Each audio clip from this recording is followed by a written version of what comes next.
stredu 6. februára sa konal zápis do prvého ročníka základnej školy. Opýtali sme sa pani riaditeľky, ako je spokojná s účasťou na zápise. Teším sa veľmi, že k nám rodičia zavítali s deťmi, že majú dôveru v našu školu. Myslím si, že o tej kvalite tej školy svedčia aj aktivity, ktoré robíme, ktoré pravidelne zverejňujeme buď na webovej stránke alebo na našej nástenke. Sú to rôzne akcie, či mimoškolské, či školské.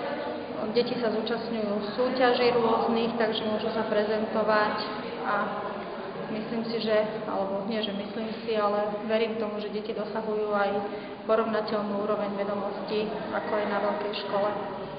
Takže som rada, že prišli k nám aj rodičia, ktorí sa sem prisťahovali a zveria nám deti do výchovy.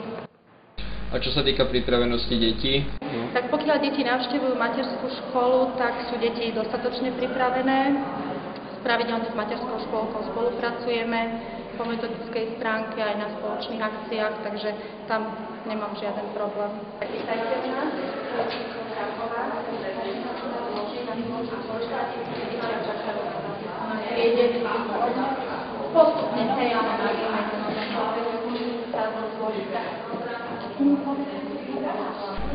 A takto prebiehal samotný zápis, na ktorom sa zúčastnilo 16 prváčikov, ktorí už 2. septembra zasadnú do školských hlavíc.